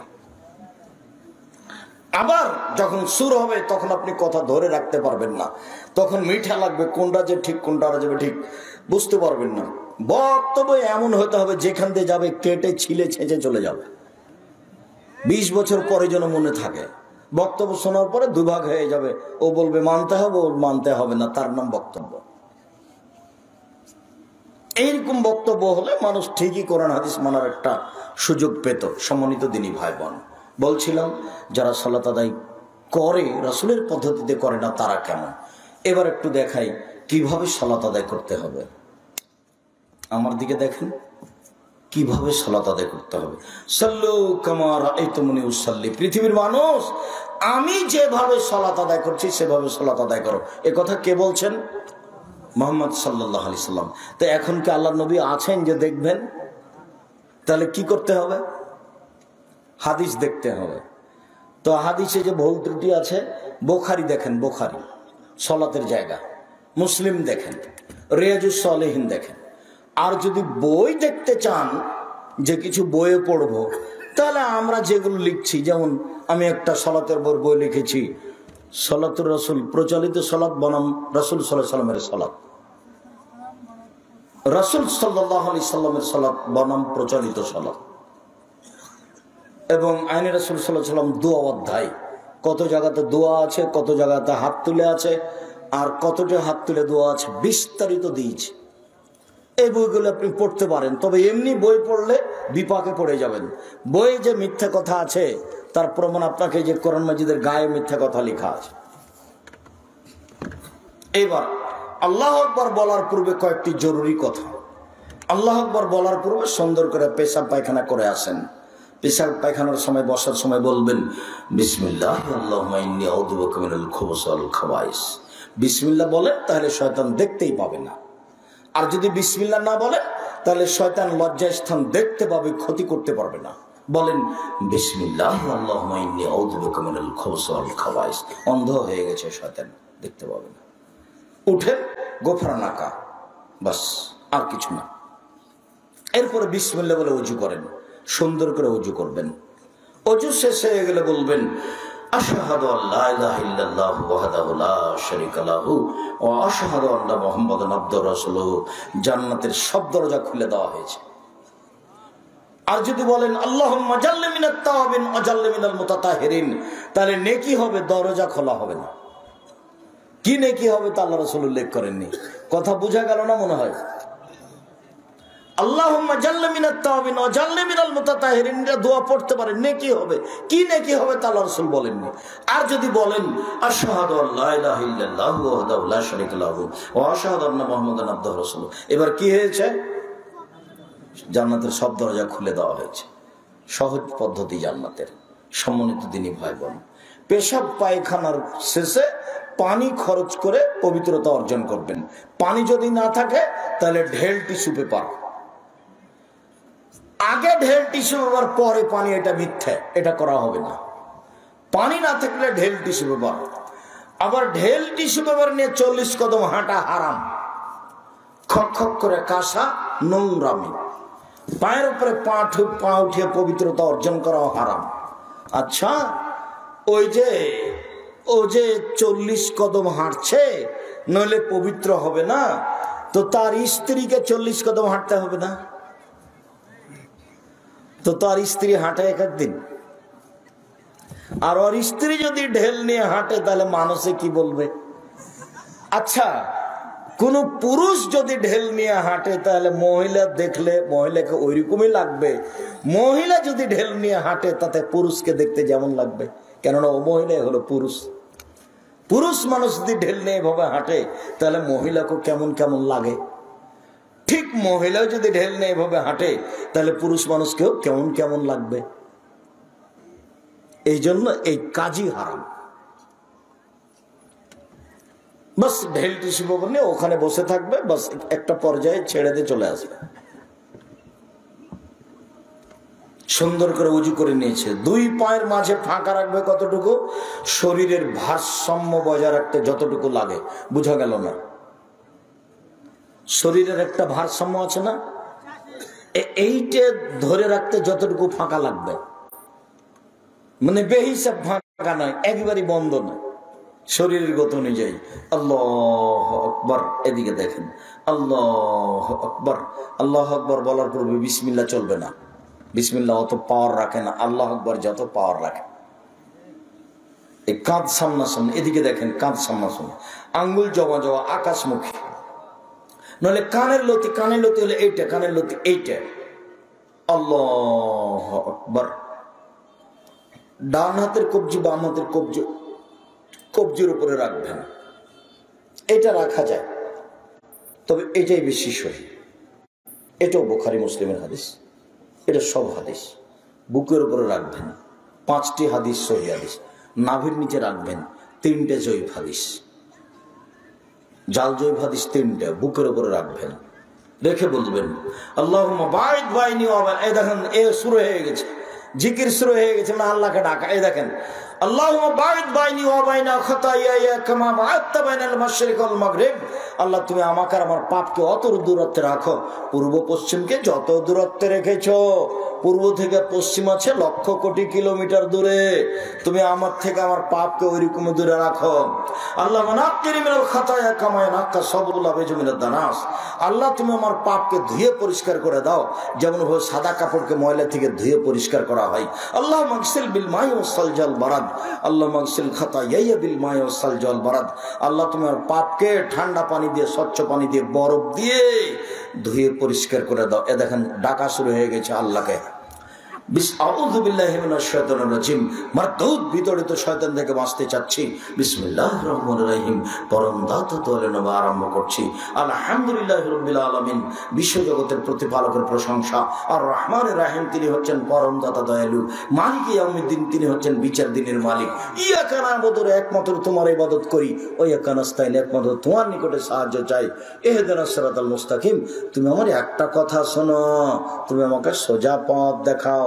তুমি আমার একটা কথা শোনো, তুমি আমাকে সোজা পথ দেখাও। সিরাতাল লাযিনা আন'আমতা আলাইহিম, ওদের পথ দেখাবে যাদের ভালোবেসেছো, ওদের পথ দেখাও যাদের ভালোবেসেছো।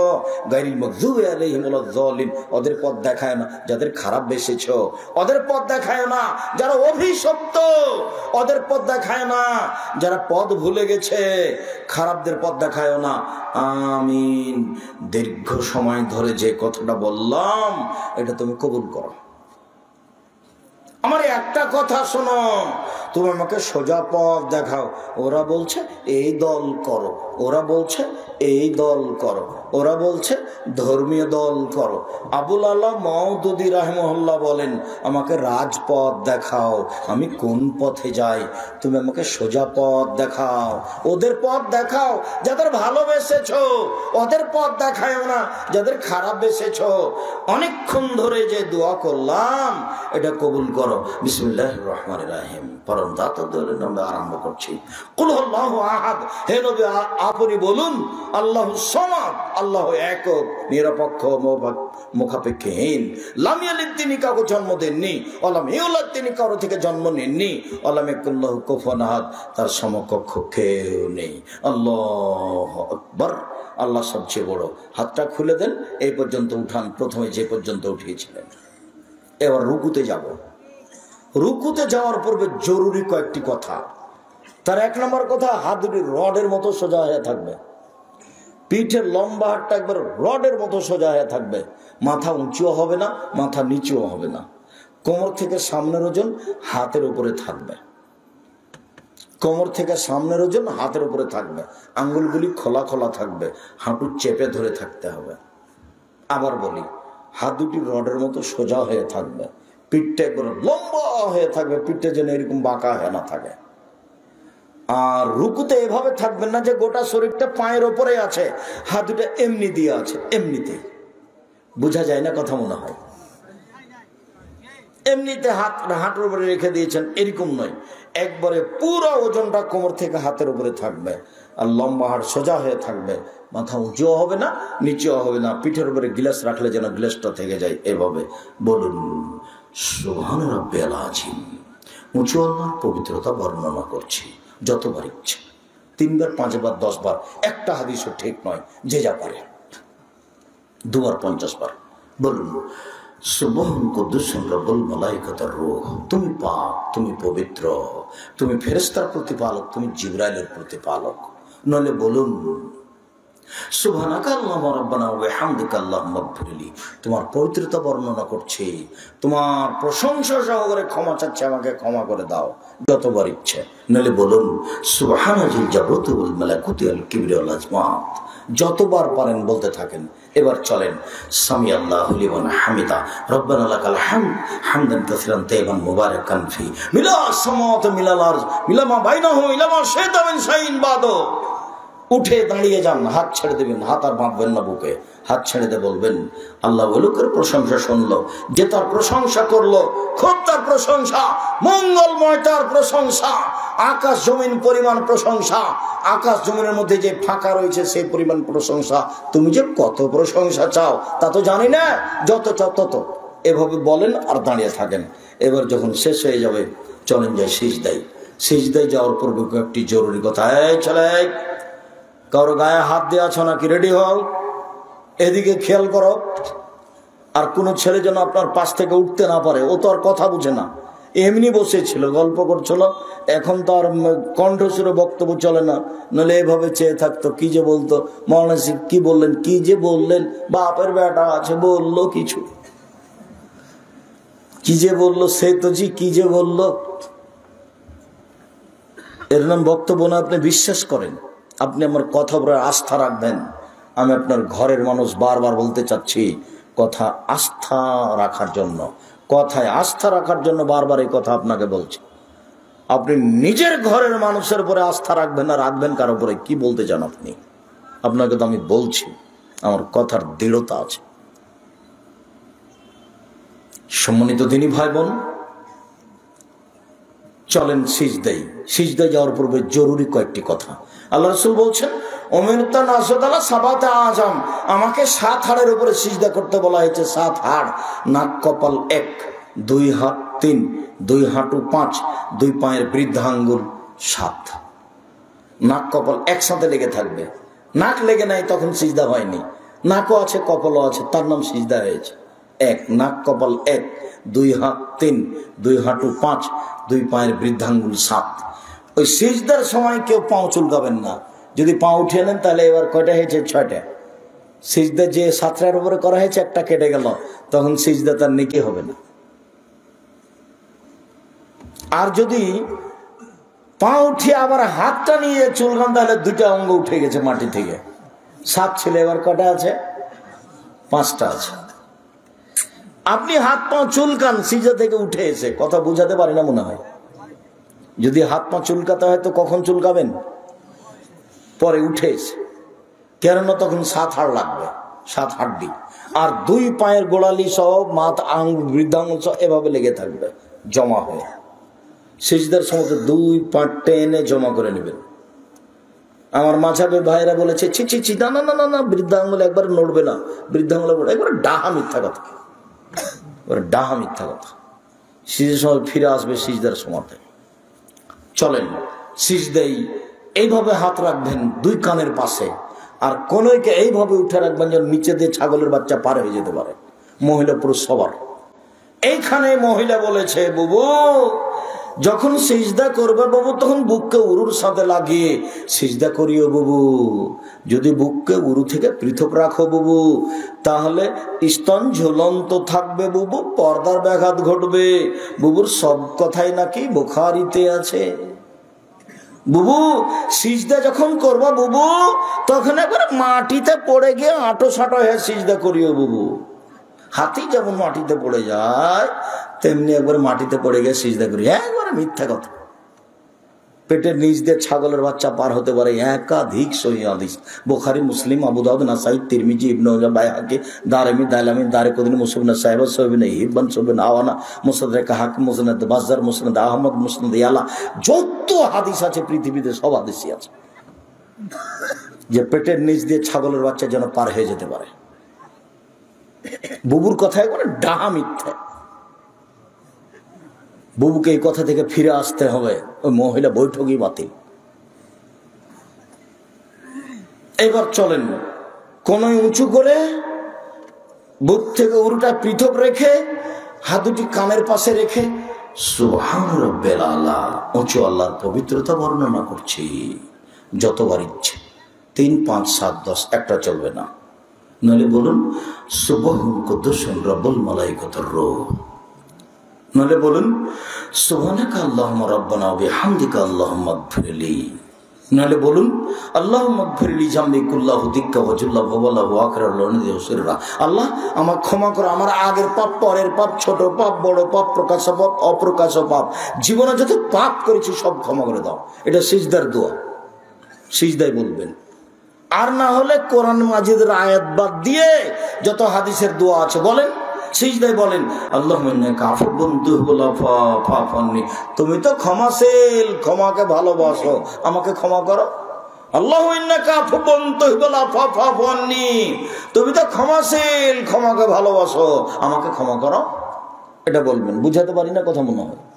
যে যা পারে সালাত আদায় করে নেকি একবার লুটে নেন। কেন যে আপনারা সূরা ইখলাস 3 বার পড়েন না? নেকি একবারে শ্বাস বন্ধ হতে হতে ব্যাগ ভর্তি করে নেন, শ্বাস বন্ধ হয়ে গেলে সব বন্ধ। কেউ কিন্তু কিছু করে দিবে না। ছেলে মেয়ে মারামারি করে জমি ভাগ করে নেবে। আমাদের গ্রামে মারামারি করে ঢেকি কেটে ভাগ করে নিয়েছে।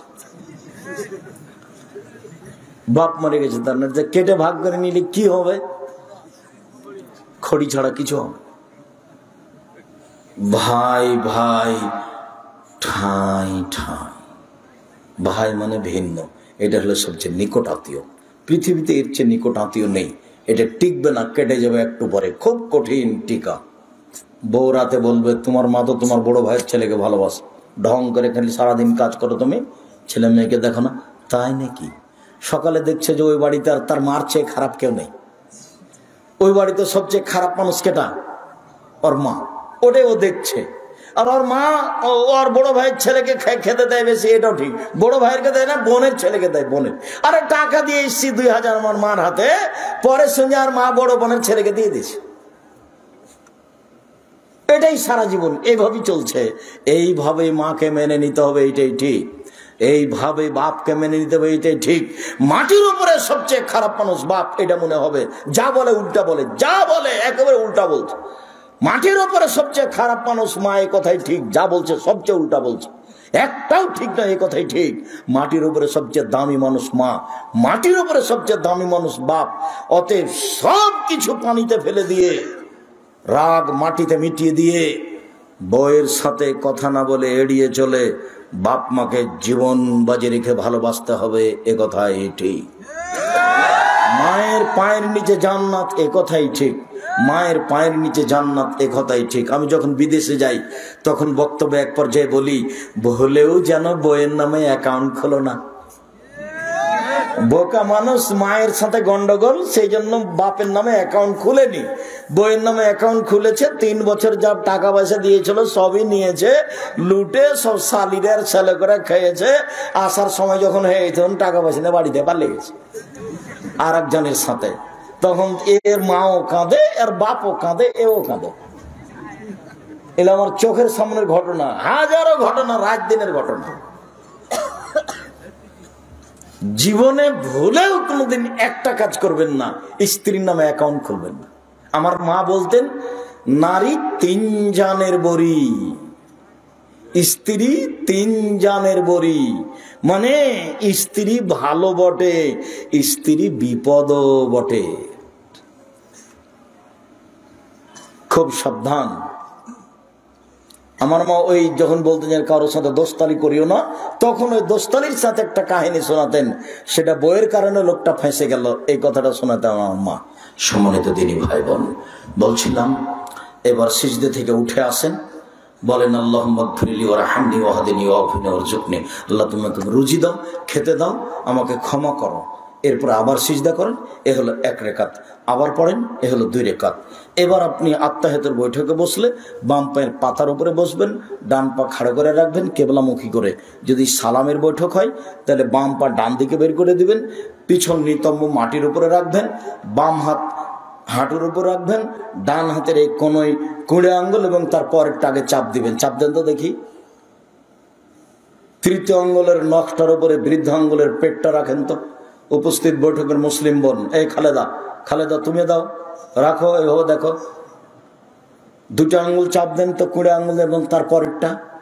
তারপর তৃতীয় আঙ্গুলের নাকের উপরে পেটটা দেন তো, বৃদ্ধ আঙ্গুলের, বুড়া আঙ্গুলের পেটটা দেন, এভাবে রাখেন। এবার হাঁটুর উপরে রাখেন। এটা অবিরাম নড়বে,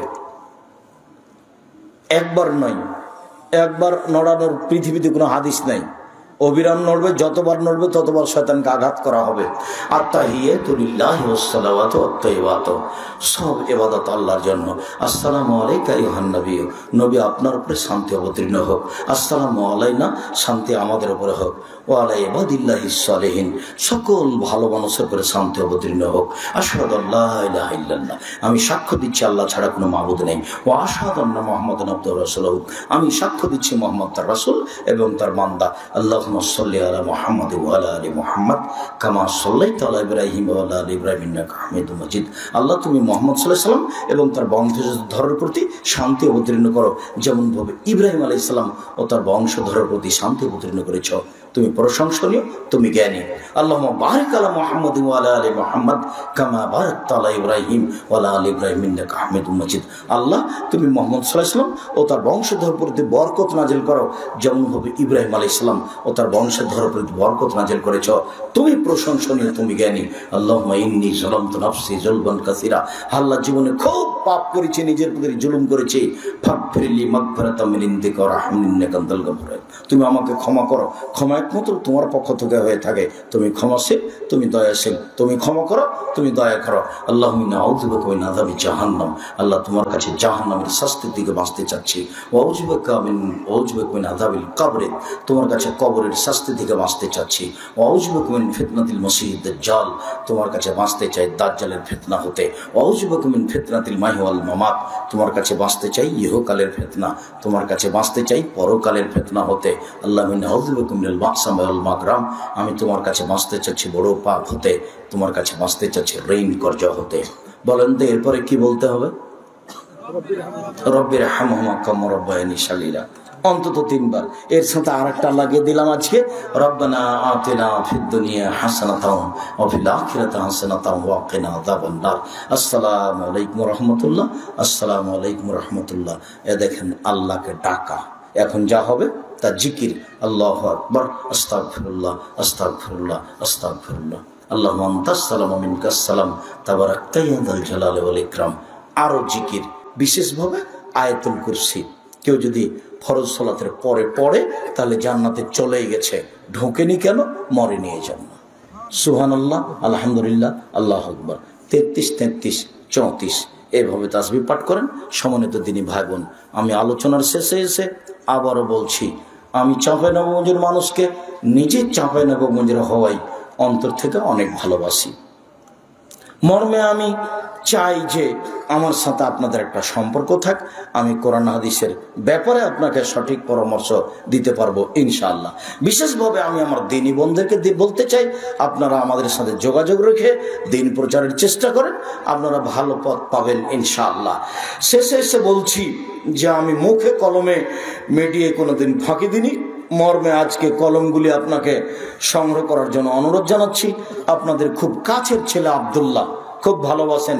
এই যে সেদিন একটা ডিভিডি হয়ে গেল, কয়েকজনের সাথে আহলে হাদিসের পক্ষ থেকে, জাতির আহলে হাদিসের পক্ষ থেকে কথা বলছিল, তার গুরুত্বপূর্ণ বই মিন্নাতুল বারী, সবাই নিয়ে যাবেন মিন্নাতুল বারী। আমি খাক স্যার, আমার বইটা যদি তাফসির থাকে সেটা নেবেন, নইলে উপদেশ বইয়ে সব আলোচনা আছে। বিশেষভাবে মুখপাত্র পত্রিকা 50টা প্রশ্নের উত্তর আছে। কে বড় লাভবান, কে বড় ক্ষতিগ্রস্ত, আদর্শ নারী, আদর্শ পরিবার, বক্তা শ্রোতার পরিচয়, তাফসির কি মিথ্যা হতে পারে, এবং মিন্নাতুল বারী আব্দুল্লাহ লিখা বইগুলি সংগ্রহ করার জন্য অনুরোধ জানিয়ে আমি প্রশ্নের উত্তরে চলে গেলাম। কেউ খালি যাবেন না, অনেক দূর থেকে বইগুলি নিয়ে আসা হয়েছে, আবার চলে যাবে।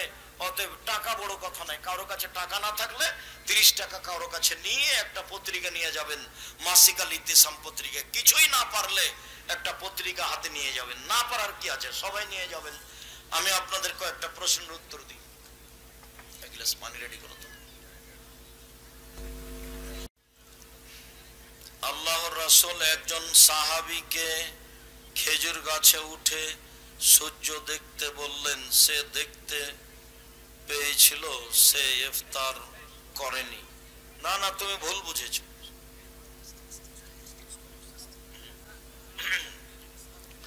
ও খেজুরের গাছে উঠে কাজ করছিল, তো আল্লাহ রাসূল বললেন যে নামও ইফতার করতে হবে, এটা বলেছেন।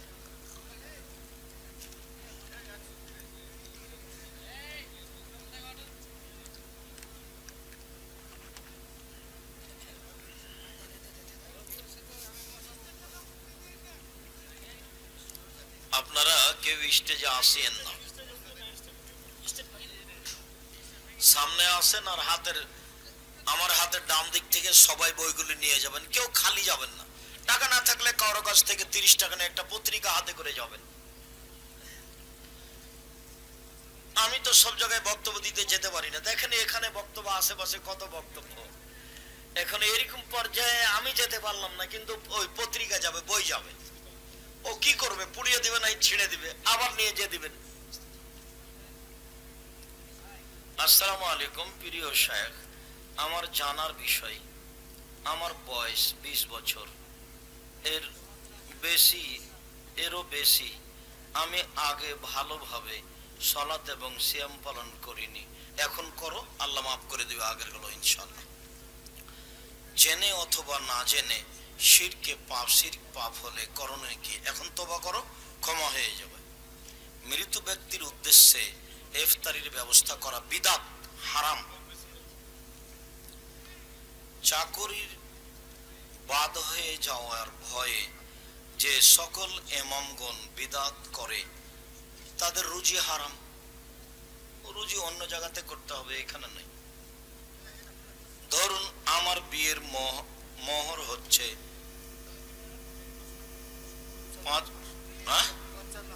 55,500 টাকা, এখন 500 টাকা নগদ, 55,000 টাকা বাকি।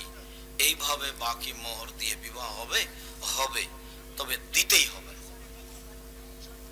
আসসালামু আলাইকুম, আমার প্রশ্ন হচ্ছে, আমরা কি শার্ট প্যান্ট পরতে পারবো? পারবেন, তবে ঢিলা ঢালা হতে হবে, যাতে রুকু সিজদায় কোনো সমস্যা না হয়। একবারে ঢিলা ঢালা, শরীরের অঙ্গ প্রত্যঙ্গ যেন বোঝা না যায়। ফরজ নামাজে হানাফি মসজিদে দাঁড়ানোর সময় জোড়া জোড়া একামত দেয়, আপনি পড়েন, একামত দিচ্ছে, এখন সহিহ হাদিস মানে না, তারা পড়তে পারেন। ফজর এবং আসর না পড়াই ভালো, সময় থাকে না, এই জন্য না যা।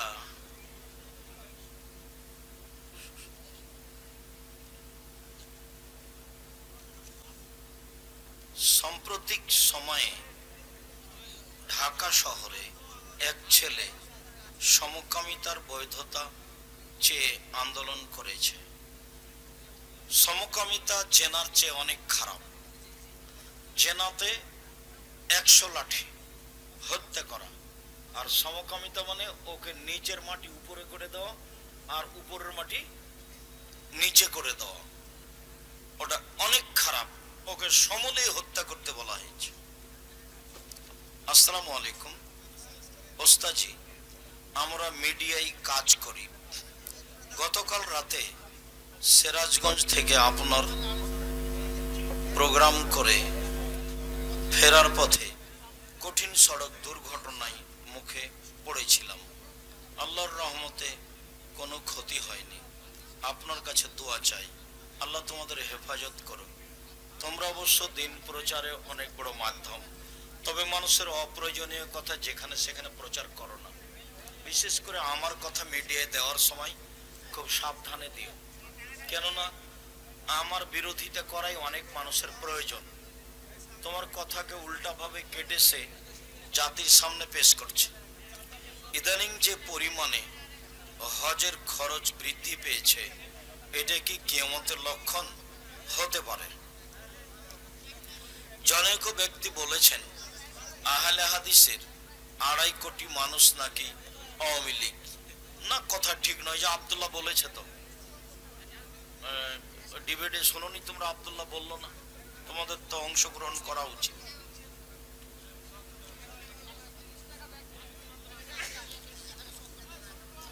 আমাদের গ্রামের মসজিদে আমরা কয়েকজন যুবক ইমামতি করি। আমরা জানি সম্মিলিত দোয়া করা বিদআত, কিন্তু মুসাল্লিরাকে বোঝানোর চেষ্টা করো, ওরা একাই হাত তুলে দোয়া করো। হাত তুলে দোয়া করা খুব ভালো কাজ, কিন্তু একাই। সবাই মিলে করে যদি বিদআত হয়, পাপ হয়, তাহলে লাভ কি হলো? মুসাল্লিকে বোঝানোর চেষ্টা করো। আল্লাহ তোমাদের তৌফিক দান করুক। নবী করিম সাল্লাল্লাহু আলাইহি সাল্লাম কিসের তৈরি? মাটির তৈরি। নূরের তৈরি মনে করা মিথ্যা, হাদিস জাল। মুসাফা কয় হাত? 2 হাতে। 3 হাতও নয়, 4 হাতও নয়। তালুর সাথে তালু, এইটার সাথে এইটা লাগবে। 2 হাত হলে তো একটা পিছিয়ে চলে গেল। তারাবির নামাজ কত রাকাত? 8 রাকাত। 20 রাকাতের হাদিস ঠিক নয়। মাযহাব মানা যাবে কি না? মাযহাব মানা যাবে না যাবে কথাটা পরে। ইমাম আবু হানিফা রাহিমাহুল্লাহকে যদি আল্লাহ বিচারের মাঠে বলেন যে তুমি কি মানুষকে বলেছিলে যে আমাকে মেনে চলো, তো ইমাম আবু হানিফা রাহিমাহুল্লাহ যদি বলে না না না আমি কাউকে বলিনি, তাহলে আপনার কি হবে? আপনি যে একটা লোককে মানবো বলছেন, তো ওনাকে যদি আল্লাহ জিজ্ঞাসা করেন আপনি কি জনগণকে বলেছিলেন, তাহলে কি হবে? সূরা ফাতিহা সহি শুদ্ধ ভাবে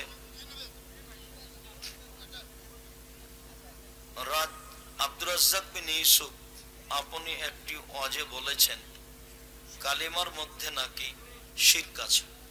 আমরা কালিমার মধ্যে শিরক আছে এই কথা বলা নেই। বলা আছে লা ইলাহা ইল্লাল্লাহ মুহাম্মদ রাসূলুল্লাহ, এই হাদিস জয়ীফ। লা ইলাহা ইল্লাল্লাহ ওয়া আন্না মুহাম্মদ রাসূলুল্লাহ, এটা সহিহ। আপনি বলেছেন কাবা হিন্দুদের টাকায় তৈরি। তুমি ভুল বুঝেছো। কতবার বললাম সেটা তুমি দেখো না? কাবা ঘর যারা তৈরি করেছে তারা মূর্তি পূজা করতো পত্তলিক। তো ভারতে যারা হিন্দু তারাও মূর্তি পূজা করে। এদের মূর্তির নাম সরস্বতী, ভগবতী, কালী, দুর্গা। আর ওদের মূর্তির নাম হচ্ছে লাত, মানাত, উজ্জা, হবল। তো ওরাও ছিল মূর্তি পূজক, এরাও মূর্তি পূজক। হিন্দু হলেই টাকা না যায় যাবে এ কথা নয়। এদেশের হিন্দু যদি টাকা দেয় সে টাকা মসজিদে লাগাতে পারেন, আপনি ইফতার করতে পারেন। কেননা অমুসলিমদের টাকা দিয়ে কাবা ঘর তৈরি করা আছে। তো আল্লাহ রাসূল সেটা ভেঙে ফেলেননি। তার মানে অমুসলিম হলে টাকা হারাম এ কথা নয়, এটা বলা হয়েছে। আর যারা বলেছে তারা তোমাকে বোকা বানানোর জন্য বলেছে। চাচাতো বোনের মেয়েকে বিবাহ করতে পাওয়া যাবে কি? চাচাতো বোনকেই তো বিবাহ করা যায়। তোর মাকেই যদি বিবাহ করা যায় তো ওকে যাবে না কেন? ও তো এদেশের গতিতে ভাগ্নি মামা বলে ডাকছে। হ্যাঁ, সম্পর্ক হিসেবে মামা, কিন্তু নিজ মামা নয়। তো ওর মাকেই তো বিবাহ করা যায়, চাচাতো বোনকে বিবাহ করা যাবে না? তো তোর মা হলে তোর মাকেই তো যায়, তো ওকে যাবে না? নতুন এক দল বের হয়েছে আহলে কোরআন। আহলে কোরআন দাবি করলেও মুসলমান থাকবে না, অমুসলিম হয়ে যাবে, এলাকায় যেন ঢুকতে না পারে। প্রত্যেক ফরজ নামাজের পর দলবদ্ধ দোয়া বিদাত। হাত তুলে দোয়া করা ব্যক্তিগত ব্যাপার। নারী পুরুষের নামাজে পার্থক্য আছে কি? কোনো পার্থক্য নাই, সরিষা সম পরিমাণ। এতটুক যে নারী ইমাম লাইনে দাঁড়াবে আর পুরুষ ইমাম সামনে যাবে। নারী ইমামের যদি ভুল হয় তাহলে হাতের উপরে এভাবে আঘাত মেরে ভুল সংশোধন করবে, আর পুরুষ ইমামের ভুল হলে সুবহানাল্লাহ বলবে। জানাজার নামাজের সূরা ফাতিহা ছাড়া হবে কি? জি না, হবে না। জানাজার নামাজে সূরা ফাতিহা লাগবে। হানাফি, শাফিঈ, মালিকি, হাম্বলি এই 4 পদ্ধতিতে সালাত আদায় হবে কি? জি না। 3 দিন, 40 দিন, 120 দিন নেকির আশায় তাবলিগে যাওয়া যাবে? জি না। তাবলিগের প্রচার মাধ্যম শতকরা 60% মিথ্যা, কাজে সাবধান থাকতে হবে। টঙ্গীর আখেরি মোনাজাতি এইটা বাতিলের জন্য যথেষ্ট। কেউ যদি হারাম খাওয়ার জন্য টাকা দেয়, তাকে না বলে সেই টাকা দিয়ে হালাল খাবার খাওয়া কি ঠিক আছে? ও যদি তোমাকে না বলে তুমি খাও, খুঁটিয়ে জিজ্ঞাসা করার প্রয়োজন নাই। আর তুমি যদি জানো যে এটা হারাম তো নেবা না। আমি জামাতে সালাত আদায় করা, অবশ্যই এক ব্যক্তি সালাম দিল, আমি কিভাবে উত্তর দিব? ও সালাতের মধ্যে একটাই আঙ্গুল, এটা হলো ওয়ালাইকুম আসসালাম, অথবা এভাবে আঙ্গুলগুলো উঠবে, এটা হলো ওয়ালাইকুম আসসালাম, মুখে নয়। জামাত চলছে, এমতো সময় ইমাম রুকুতে চলে গিয়েছে, আমি পুরো রুকু পেয়েছি, তাহলে আমার রাকাত পূর্ণ হবে? হ্যাঁ হবে। সূরা ফাতিহা হয়নি যে, এটা ফাতিহার জায়গা নয়, এজন্য হয়নি। আল্লাহ রাসূল একে রাকাত বলেছেন, এই জন্য রাকাত। ইমাম সামি আল্লাহু লিমান হামিদা বলে তার পিছনে কি মুক্তাদি বলতে পারে? পারে।